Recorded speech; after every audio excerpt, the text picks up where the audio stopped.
Today is January 19th, 2025, and this is our weekly update on the ongoing war between Israel and its enemies on multiple fronts around the Middle East. Shalom, my friends. This is the Kiva Gersh with Israel in 5, where we give you everything Israel in 5 minutes. Please like and subscribe. And if you have any comments, want to keep the conversation going, please do so below in the comments. Today is a very intense and emotional day here in Israel as the ceasefire and the hostage deal between Israel and the terrorist organization Hamas begins. This morning here in Israel, it was set to begin at 8:30, with Hamas providing Israel with a list of names of those hostages to be released today. They were supposed to do that already 24 hours before this ceasefire and the deal was to begin. They didn't. Even at 8:30, when the deal and the ceasefire were meant to begin, they still had not presented those names. A couple of hours later, they did. And on the list is the names of three females abducted, taken hostage on October 7th, 2023 by terrorists from the Hamas terror organization. We know one of those names is Roni Gonen. She's 24 years old. She was kidnapped from the Nova Festival down south on October 7th. She was with her friends going to this celebration, this festival, when the Hamas terrorists attacked Israel, including the Nova Festival. She was with friends who were killed that day. She herself was shot by Hamas terrorists in the hand and dragged into Gaza.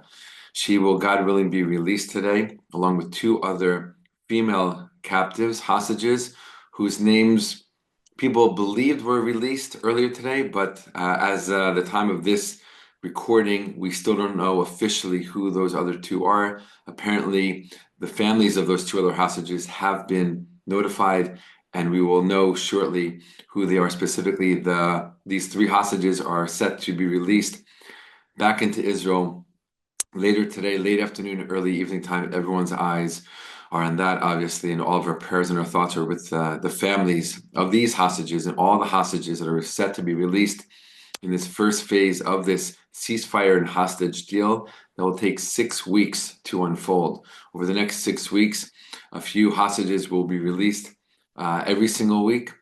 And parallel to that, Israel, according to the deal, is obligated to release hundreds and hundreds of Palestinian prisoners being held in Israeli jails and prisons every single week in exchange for the Israeli hostages who will be released.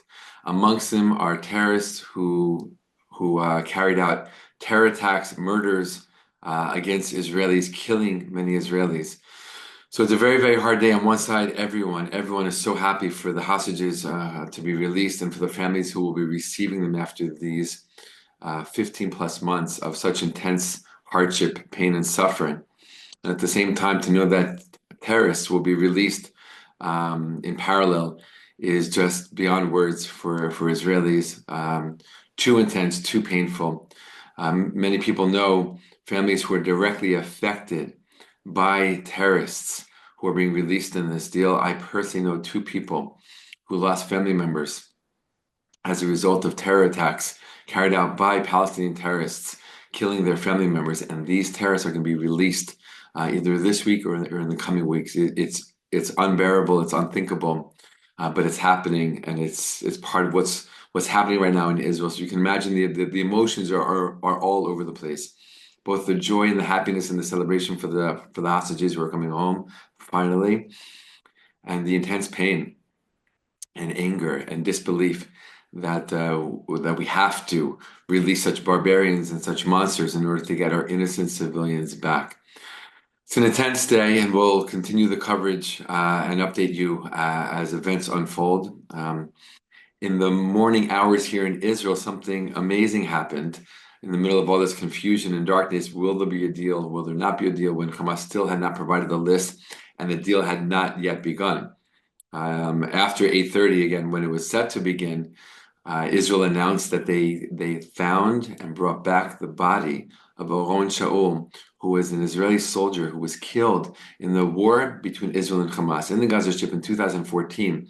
He was killed along with other soldiers by Hamas terrorists in the fighting during that summer of 2014 during that war, and his body was taken hostage. That was almost 10 years, that was over 10 years ago, I should say. And his body was found recently and brought back to Israel, and that news was just shared with Israel today.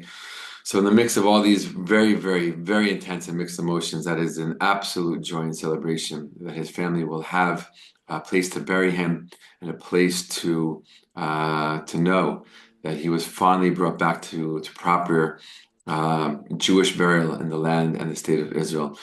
So that was a ray of light in this morning of great darkness.